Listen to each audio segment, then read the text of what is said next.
RCP Notícias.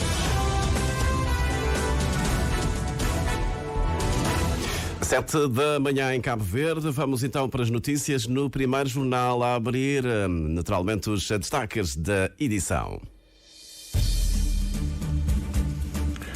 O Supremo Tribunal de Justiça de Israel anula a decisão do governo de impedir o Poder Judicial de anular decisões do governo e de ministros. O Ministério da Indústria, Comércio e Energia deve atualizar ainda este mês as estatísticas sobre a produção de energias renováveis e a taxa de penetração na rede pública de eletricidade. O plano de carreiras, funções e remunerações que substitui o PCCS já está em vigor, decorre do Orçamento de Estado, publicado no Boletim Oficial de 31 de dezembro passado. Com participação nas consultas de psicoterapia pelo INPS é uma das questões que o Governo deve colocar na agenda do ano de saúde mental, cuja proclamação está agendada para amanhã. A Seleção Nacional masculina de handball retoma amanhã o estágio em Portugal. Conhecidos os destaques, agora o desenvolvimento das notícias no primeiro jornal. O editor é o Júlio Vera Cruz Martins. Bom dia.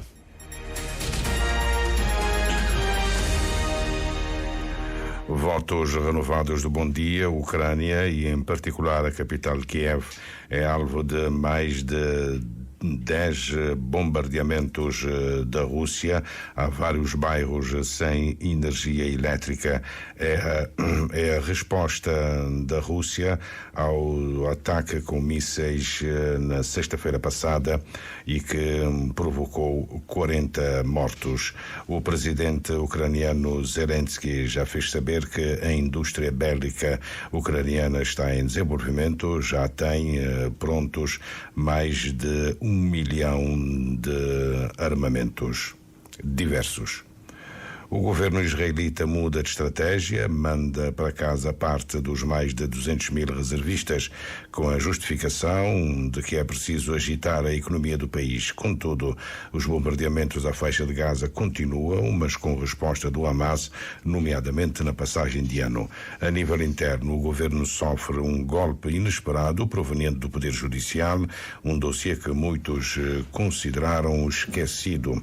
A agência Reuters, a partir da capital Tel Aviv, dá como certa que o Supremo Tribunal de Israel derrubou a lei altamente contestada, aprovada pelo governo e que pretendia impedir o Poder Judicial de anular decisões do governo e de ministros consideradas inconsistentes ou desconexas. Um comunicado emitido ontem refere que 8 dos 15 juízes decidiram a favor da anulação da lei porque prejudicaria gravemente a democracia de Israel. O partido Likud de Netanyahu disse que a decisão foi infeliz e que se opôs à vontade do povo de unidade, especialmente durante a guerra. Ao contrário, parlamentares da oposição elogiaram a decisão. O Ministério da Indústria, Comércio e Energia deve atualizar ainda este mês as estatísticas sobre a produção de energias renováveis e a taxa de penetração na rede pública de eletricidade. A divulgação dos dados deve coincidir com a celebração do primeiro Dia Internacional de Energia, 26 de janeiro, instituído pelas Nações Unidas após o acordo adotado na Conferência Climática. Outro compromisso internacional em que Cabo Verde deve estar alinhado com as Nações Unidas é a Assembleia Ambiental a ser realizada entre 26 de fevereiro e 1 de março na sede do Programa das Nações Unidas para o Ambiente em Nairobi. O chamado Parlamento Mundial do Meio Ambiente reúne governos, sociedade civil, comunidade científica e sector privado para debater as questões mais urgentes e melhorar a governança global do sector ambiental. A participação em Nova Iorque na sessão sobre a condição da mulher, de 11 a 22 de março, é outro ponto da programação das Nações Unidas em que Cabo Verde deve estar envolvido e, neste caso, o Ministério da Família, Inclusão e Desenvolvimento Social e o ICIEG. A reunião tem como foco a aceleração da conquista da igualdade de género, empoderamento de mulheres e meninas por meio do combate à pobreza e o fortalecimento de instituições e financiamento com uma perspectiva de género, questões relativas aos Objetivos de Desenvolvimento Sustentável em que Cabo Verde deve melhorar. A observação vem da coordenadora residente das Nações Unidas em setembro, no Café Central.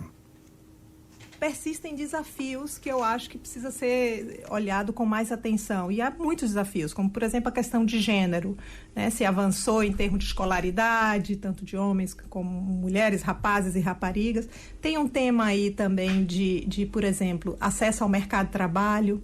Eu acho que é um tema importante. A gente ainda vê uma disparidade grande entre homens e mulheres. Então, eu acho que essa questão de gênero é uma questão para ser olhada aí mais fortemente.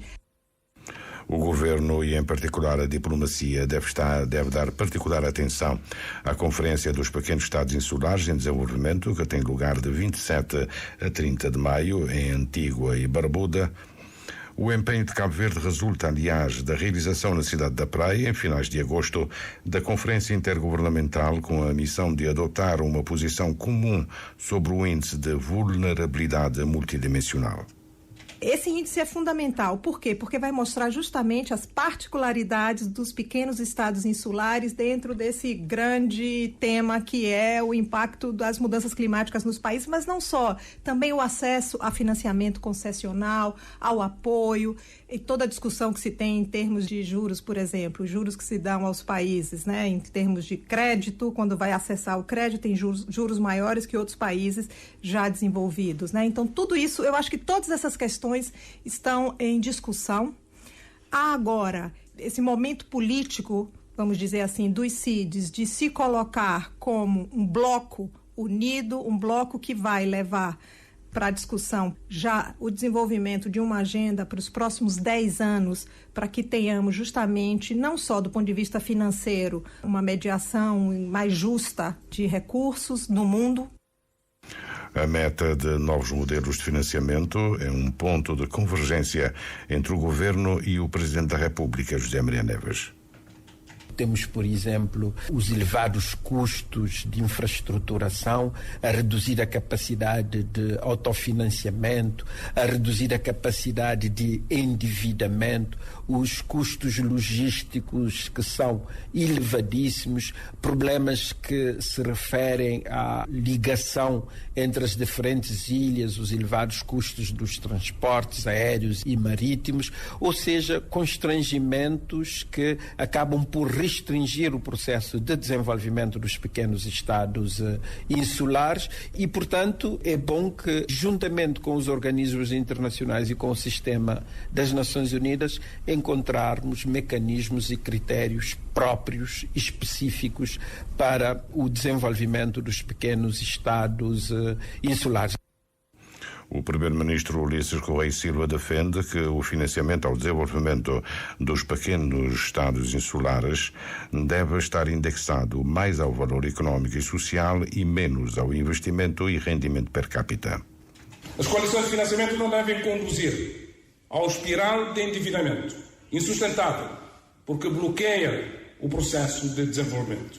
Os investimentos com impactos transformadores de longo prazo exigem recursos concessionais, previsibilidade, efeitos de escala e de tempo na execução dos financiamentos ajustados aos resultados que se pretendem obter. São precisos mecanismos que criem ciclos virtuosos. A transformação da dívida em financiamento climático é um deles. A programação das Nações Unidas registra ainda a Cimeira Mundial sobre a Sociedade de Informação de 27 a 31 de maio na Suíça. 21 anos depois da primeira, em 2003, os governos e agências das Nações Unidas vão discutir os desafios e oportunidades da inteligência artificial e a importância de acordos internacionais para governar o seu uso. O Plano de Carreiras, Funções e Remunerações, PCFR, que substitui o PCCS, já está em vigor. Decorre do Orçamento do Estado, publicado no Boletim Oficial de 31 de dezembro passado, depois de promulgado pelo Presidente da República. Os salários dos funcionários e dirigentes que integram o regime geral da administração pública aumentam já este mês entre 3.500 e um mínimo de 2.000 escudos. As pensões atribuídas tanto pela administração pública como pelo INPS devem ser atualizadas ainda este ano, em data que pode ser revelada hoje de manhã em conferência de imprensa pelo Vice-Primeiro-Ministro e Ministro das Finanças. Olavo Correia deve reafirmar que este ano a economia nacional pode crescer entre 4,7% e 5%, com um déficit público fixado em 2,9% e uma taxa de inflação a rondar os 3%. O crescimento económico projetado pelo governo é, ainda assim, mais conservador do que as estimativas do Banco Mundial, que no relatório sobre perspectivas económicas globais, publicado em junho passado, aponta que Cabo Verde deve crescer este ano 5,4%.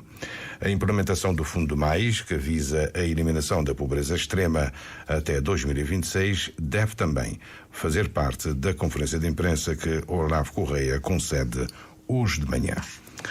Com participação nas consultas de psicoterapia pelo INPS é uma das questões que o Governo deve colocar na agenda do Ano de Saúde Mental, cuja proclamação está agendada para amanhã.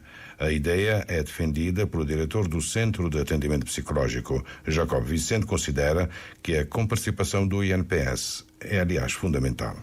É fundamental. Eu penso que já é vergonhoso para o caso de Cabo Verde, extremamente vergonhoso, que nós tenhamos com participação para outras especialidades na área de saúde e vamos considerar 2024 como ano de saúde mental e o próprio Estado não participa para as pessoas tenham a saúde mental, para democratizar esta procura. Eu, como trabalhador, eu tenho o direito de procurar quem eu quiser para tratar e onde eu quiser, porque eu passo o meu desconto.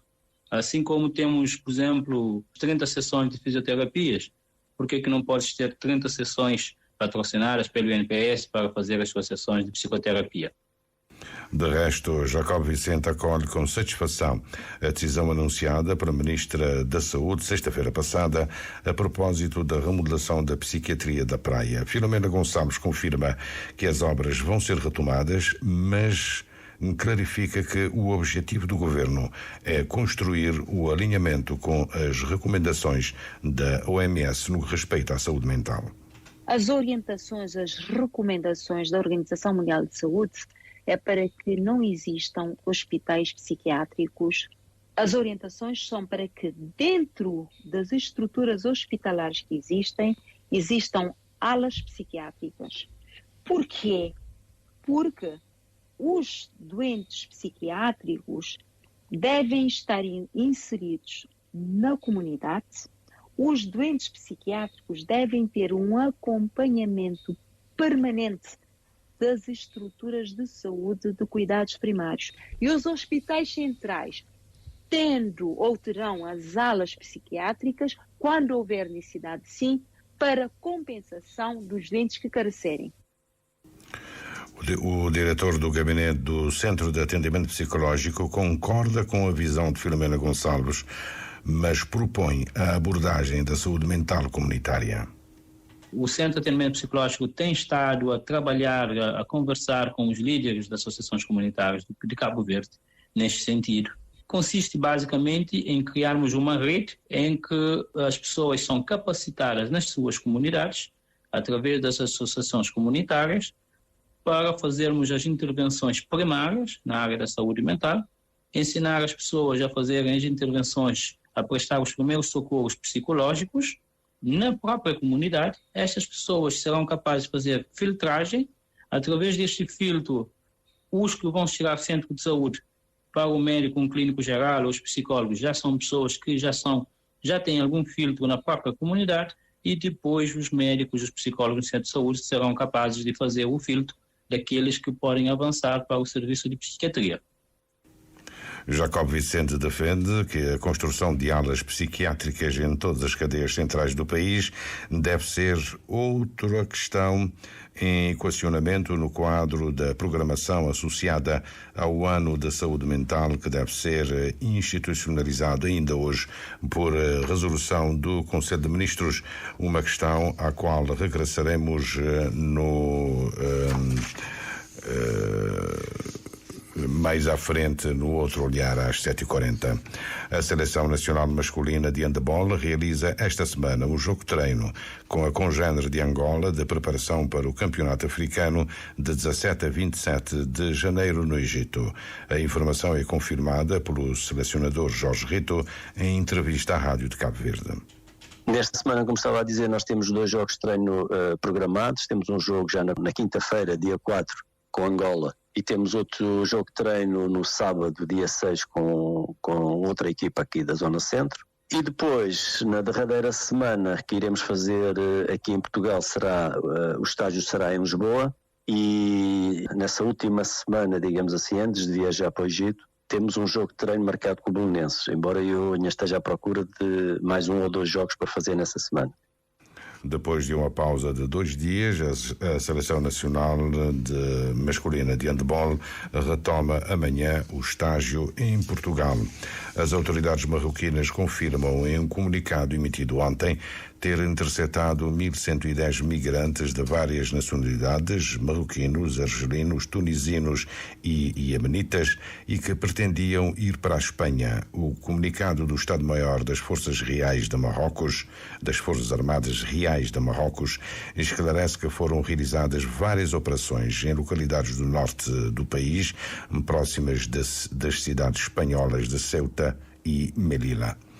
Segundo dados oficiais das autoridades espanholas, entre 1 de janeiro e 15 de dezembro do ano passado, entraram em Espanha de forma irregular em embarcações precárias mais de 51.700 pessoas, o número mais elevado dos últimos 5 anos. O primeiro-ministro japonês Fumio Kishida certifica em declarações esta manhã que o número de vítimas mortais provocadas pelos terremotos no centro do Japão aumenta para 30 na península de Noto, a mais afetada pelo terremoto, seguido de um grande incêndio que devastou parte do centro da cidade de Wajima, um pequeno porto histórico conhecido pelos seus produtos artesanais de acabamento de pinturas. Mais de 32.000 casas estão sem eletricidade e muitas cidades do departamento de Ishikawa não têm acesso à água potável. Passam agora 17 minutos das 7 da manhã. Está concluída esta edição do Primeiro Jornal.